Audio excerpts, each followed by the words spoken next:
Pada pukul 3:45 sore, tanggal 25 Februari, seorang mahasiswa tingkat 3 yang berusia 26 tahun bernama Frederick J. Benonis melihat seekor kelinci berlari ke semak-semak ketika dia sedang mengendarai mobilnya di sepanjang Susquehanna Road.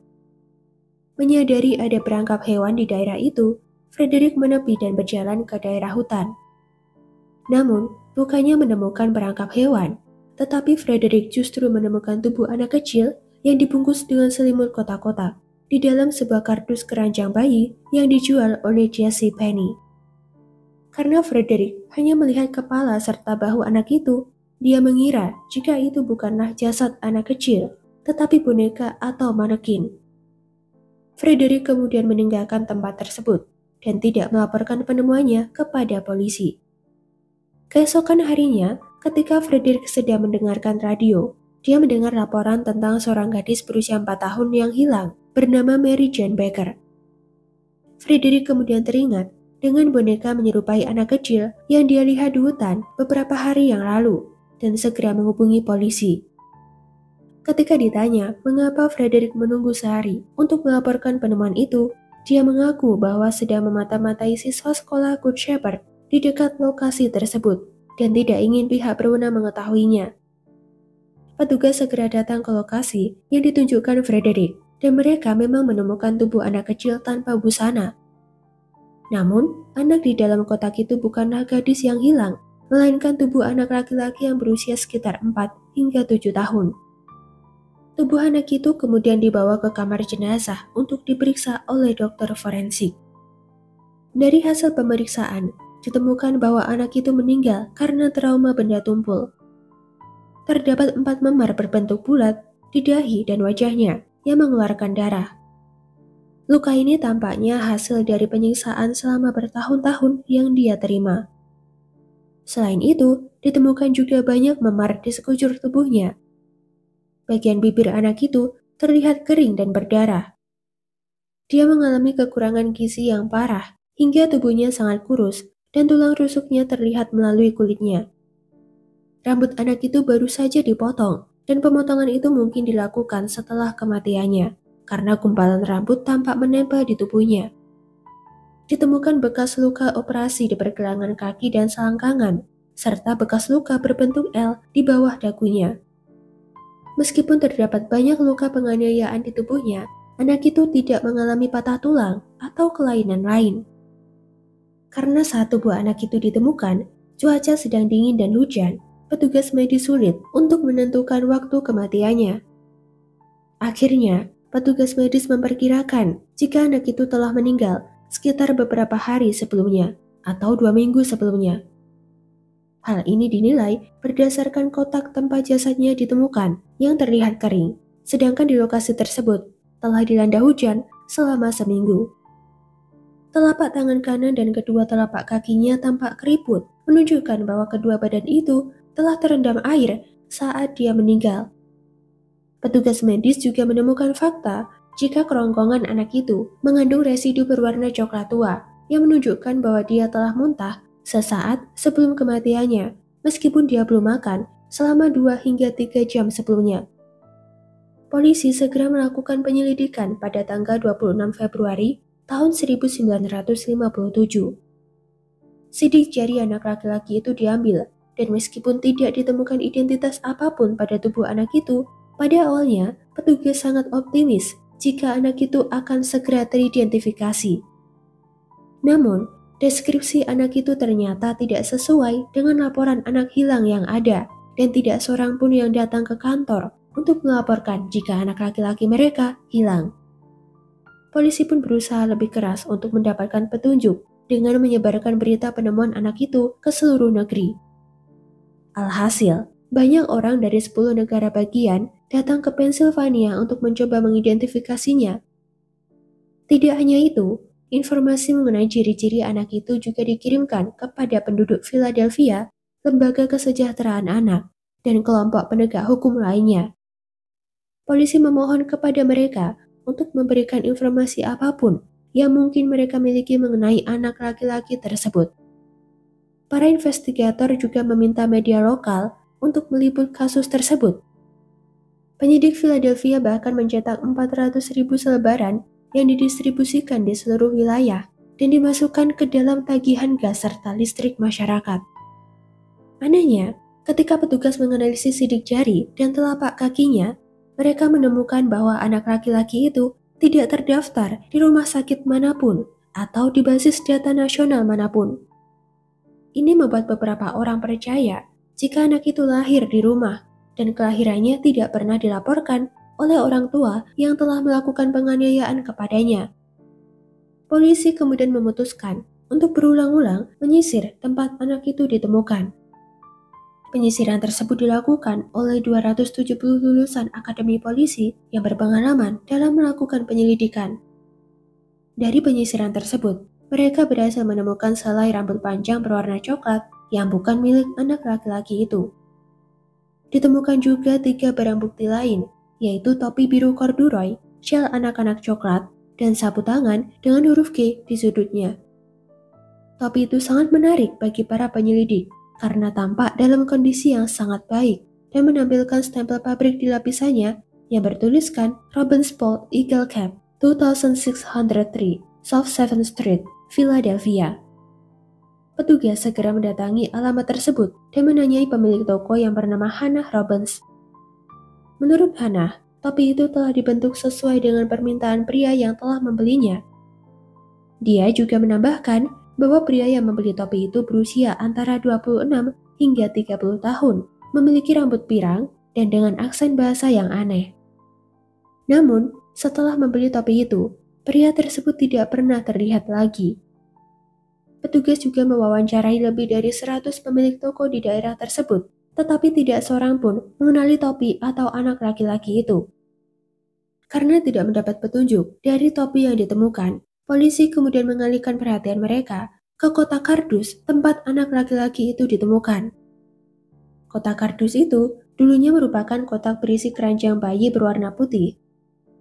Nomor seri pada kotak itu membawa para penyelidik ke toko J.C. Penney di Upper Darby, Pennsylvania yang terletak di 69th Street dan Chestnut Street.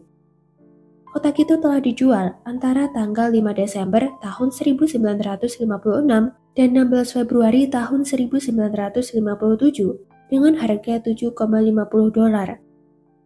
Berdasarkan catatan penjualan, petugas menemukan bahwa hanya 12 barang yang terjual, dan meskipun polisi berhasil melacak 8 pembeli, mereka tetap tidak menemukan petunjuk yang berhubungan dengan anak laki-laki itu. Selanjutnya, benda yang diselidiki adalah selimut yang membungkus tubuh anak tersebut. Selimut itu berukuran 162 cm x 180 cm dan terbuat dari kain flanel katun merah yang sudah usang. Selimut itu memiliki desain berlian dan balok yang sudah pudar, berwarna hijau, putih, coklat, dan merah. Selimut lain yang berlumuran minyak kendaraan juga ditemukan di dalam kotak bersama dengan selimut ketiga yang berukuran 78 cm x 66 cm. Penelitian menunjukkan bahwa selimut tersebut dibuat di Swannanoa, North Carolina, atau Granby, Quebec. Namun, karena ribuan selimut telah diproduksi dan dikirim ke seluruh Amerika Serikat, para penyelidik tidak dapat menemukan di mana selimut tersebut dibeli. Karena petugas terus menemui jalan buntu dalam penyelidikan, foto postmortem anak laki-laki tanpa identitas tersebut akhirnya disebarkan.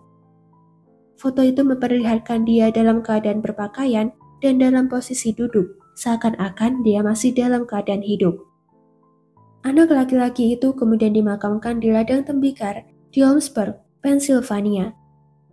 Pada tahun 1960, mantan pegawai kantor pemeriksa medis yang bernama Remington Bristow merasa iba dengan kasus tersebut dan berusaha keras untuk membantu penyelidikan hingga kematiannya pada tahun 1993. Remington yakin jika anak itu berasal dari rumah penampungan yang berjarak 2,5 km dari lokasi tubuhnya ditemukan. Dia kemudian menghubungi seorang paranormal dari New Jersey dan memerintahkan paranormal tersebut untuk mencari rumah yang sesuai dengan rumah asuh tersebut.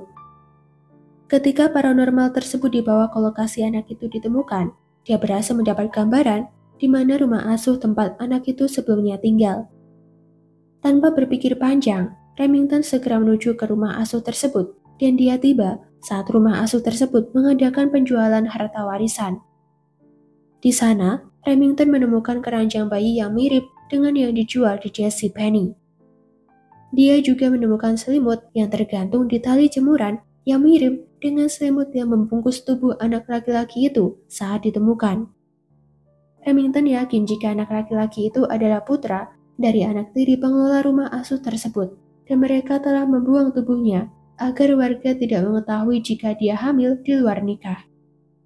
Namun, polisi telah menemukan bahwa semua anak asuh di sana telah diketahui di mana keberadaannya, dan pemeriksaan ulang oleh para penyelidik mengonfirmasi bahwa keluarga tersebut kemungkinan tidak terlibat. Setelah gagal dalam melakukan penyelidikan dengan melibatkan paranormal, Remington menerbitkan berita palsu di surat kabar lokal yang mengklaim bahwa anak itu telah meninggal dalam suatu tragedi dan orang-orang terdekatnya tidak mampu membiayai pemakamannya. Dengan cara ini, Remington berharap dapat membujuk orang tua anak laki-laki tersebut agar keluar dari persembunyian. Sayangnya, taktik ini tidak berhasil. Remington juga menggunakan uang pribadinya sebesar $1.000 untuk hadiah bagi siapa saja yang memiliki informasi mengenai orang tua anak tersebut. Dia bahkan telah melakukan perjalanan ke Arizona dan Texas untuk mencari petunjuk. Selama perjalanan ini, Remington selalu membawa topeng wajah anak laki-laki itu di tas kerjanya. Kasus ini telah ditampilkan di America's Most Wanted, tetapi meskipun banyak orang menelpon, tidak ada petunjuk yang dihasilkan. Pada tahun 1998, makam anak laki-laki tanpa identitas tersebut digali untuk dilakukan tes DNA. DNA ini diambil dari email salah satu giginya, kemudian dikirim ke University of North Texas, lalu dimasukkan ke dalam basis data nasional dan lokal. Sayangnya, cara ini juga tidak membuahkan hasil. Anak tersebut kemudian dimakamkan kembali di sebuah makam yang diberi tanda America's Unknown Child di pemakaman Ivy Hill di Philadelphia. Pemilik tanah makam tersebut telah menyumbangkan tanahnya, sementara putra dari orang yang telah menguburkan anak laki-laki itu pada tahun 1957 menyumbangkan peti jenazah, batu nisan, dan uang untuk upacara pemakaman. Upacara tersebut sangat menarik perhatian publik, sehingga warga terus menghiasi makam tersebut dengan boneka dan bunga. Pada tanggal 21 Maret tahun 2016, National Center of Missing and Exploited Children merilis rekonstruksi wajah forensik anak laki-laki tersebut dan menambahkan detailnya ke basis data mereka. Sedangkan pada bulan Agustus tahun 2018, ahli silsilah genetik yang membantu mengidentifikasi Golden State Killer menyatakan bahwa mereka akan menggunakan profil DNA untuk mengidentifikasi anak laki-laki itu melalui DNA keluarga. Dari hasil percobaan rekonstruksi ini, diketahui jika anak laki-laki itu berkulit putih pucat dan berusia antara 3 dan 6 tahun. Pencitraan sinar X telah menunjukkan bahwa dia mengalami pertumbuhan yang terhambat karena kekurangan gizi dan penganiayaan yang dialaminya. Tingginya berkisar antara 94 hingga 101 cm dengan berat 13 kg dan bermata biru. Dia memiliki gigi susu yang masih lengkap dan agak tonggos. Anak laki-laki itu memiliki 7 bekas luka, 3 diantaranya menunjukkan bekas operasi, 2 diantaranya berada di dada dan pangkal pahanya, tetapi tampaknya telah sembuh dengan baik dan hanya menyisakan sedikit bekas garis, sementara luka ketiga berada di pergelangan kaki kirinya dan tampaknya merupakan sayatan yang dibuat untuk memasukkan jarum infus. Bekas luka lainnya, termasuk bekas luka berukuran 1,5 cm, ditemukan di sisi kiri dadanya, dan bekas luka berbentuk bulat tidak beraturan ditemukan di siku kirinya. Meskipun banyak luka di tubuhnya, namun anak laki-laki itu tidak memiliki bekas luka vaksinasi. Dia tampaknya menderita penyakit mata kronis atau infeksi sebelum meninggal, yang telah diobati oleh obat-obatan. Mirisnya, alat vitalnya telah dipotong dan ditemukan banyak tahi lalat kecil di tubuhnya. Salah satu ciri yang menarik perhatian para penyelidik adalah kuku jari tangan dan kaki anak tersebut yang baru saja dipotong. Pada tanggal 8 Desember tahun 2022, anak itu akhirnya diidentifikasi secara publik sebagai Joseph Augustus Zarelli yang berusia 4 tahun dan lahir pada tanggal 13 Januari tahun 1953. Banyak orang berteori jika Joseph adalah korban perdagangan manusia yang mengalami kekerasan fisik dan seksual yang parah. Teori ini muncul setelah seorang psikiater yang berkantor di Cincinnati, Ohio, menghubungi penyidik setelah seorang pasien wanita berinisial M mengatakan kepadanya jika dia ingin berbicara dengan penyidik. Menurut wanita tersebut, ibunya yang kasar telah membeli Joseph dari orang tuanya saat dia masih berusia 11 tahun. Namun setelah itu, Joseph menjadi sasaran pelecehan seksual dan fisik selama bertahun-tahun hingga kematiannya. Wanita itu menceritakan bahwa suatu malam, Joseph memuntahkan makan malamnya yang berisi kacang panggang. Karena hal ini, dia dipukuli hingga tidak sadarkan diri. Dalam upaya untuk menyembunyikan kematiannya, wanita berinisial M dan ibunya pergi ke lingkungan Fox Chase di Philadelphia dan membuang tubuh Joseph di sana. Setelah mendengar cerita ini, banyak penyelidik percaya karena wanita itu menyinggung aspek-aspek yang hanya diketahui oleh penyidik. Namun, ketika penggeledahan di rumah wanita itu dilakukan, penyidik tidak menemukan bukti apapun. Penyidik juga melakukan wawancara dengan tetangga, tetapi mereka mengaku jika tidak ada anak laki-laki yang tinggal di rumah itu. Setelah namanya dipublikasikan melalui media, wanita berinisial M tersebut melarikan diri dari negaranya, dan polisi tidak mengetahui kemana dia pergi. Salah satu teori lain mengatakan, jika Joseph adalah pengungsi Hongaria yang datang ke Amerika Serikat setelah revolusi negara pada tahun 1956. Sedangkan beberapa orang lain percaya bahwa Joseph mungkin adalah putra seorang pekerja karnaval yang terpaksa kehilangan beberapa anak karena kondisi ekonomi yang sulit. Selama bertahun-tahun, kasus ini telah dibuka dan ditutup berkali-kali. Petunjuk baru terus berdatangan dan ditindaklanjuti.